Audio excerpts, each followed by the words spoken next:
Hi everyone, we're at Qumran in Israel where the Dead Sea Scrolls were found. This is the money shot right here. It's not the first cave, but you ever see a picture of Qumran? This is the cave, this is the money shot that they're going to give you on the cover of the book.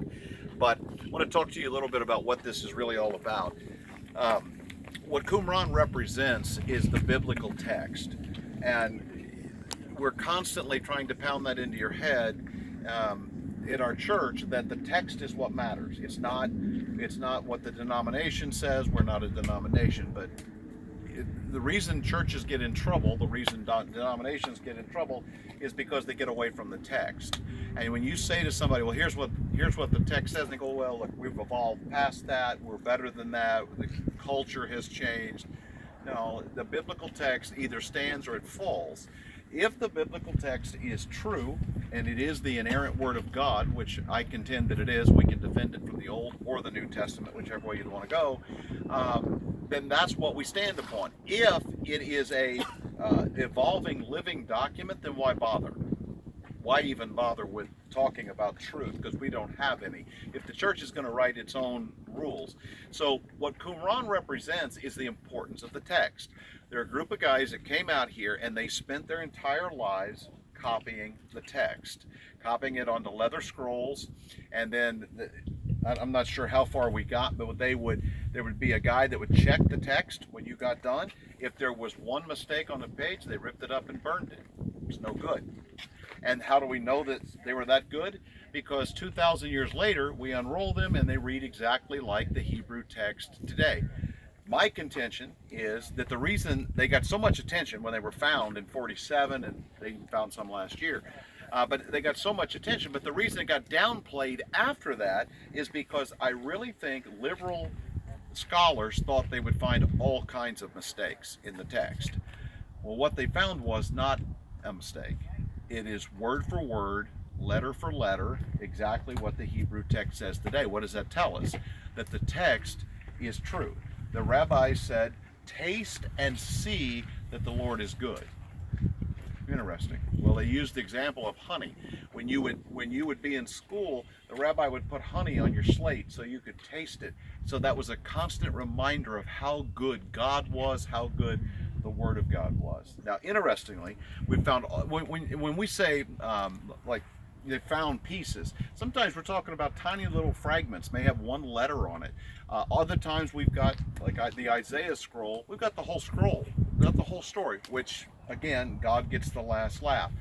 Liberal theologians, 18th century Germans and up, have believed that Isaiah never existed, that there were three Isaiahs and they taped them all together. Interestingly, 2,000 years ago, Isaiah is letter for letter the Isaiah that you pick up today. And what's so significant about that is Isaiah's got 66 chapters in it. They call it the miniature Bible, 66 books. Isaiah's got 66 chapters. It divides into three exact parts. 1 to 22 is the birth and early life of Jesus. 23 to 44 covers the middle section of Jesus' life. Now this is all 700 years before Jesus is born. And then from 45 to 66 covers in detail Jesus' death. In chapter 52 and 53 is the suffering servant. It tells you detail by detail about the death of Jesus, the cross, the resurrection. The founding of Israel is in chapter 66, the 1947. It's crazy. 66 verse 8. You can look. I can't do everything for you. You can look that up. But again, the fact that liberal theologians come along, the text doesn't say what it means. There were three eyes. No, here's a scroll from 2,000 years ago saying Isaiah looked exactly the way it was. There was one guy. So now we're slowly getting information out now. It's been 70 years and we're finally getting real material out saying, yes, the text does, almost apologetically, yes, the text does say what the text says. And it was so crazy. You got to understand, the Bedouins that found this stuff, they were in it for cash. The Jewish government found them on sale in the New York Times. And the Jewish government said, we've got to deal with this. They came along, bought up all the scrolls, and so you'll get to see them at the Scroll Museum. That's very similar to how we treat the Constitution and the Declaration in Washington. nuclear building, nuclear proof? Well, it's a whole story to it. Okay. Well protected because it represents Israel. But for us, again, what does it represent? The purity of the text. And so I always tell when people come up to complain, none of you would ever do that. But when I will say this: do you have a text for that? I don't like this salt. You got a text for that? It's too cold in this room.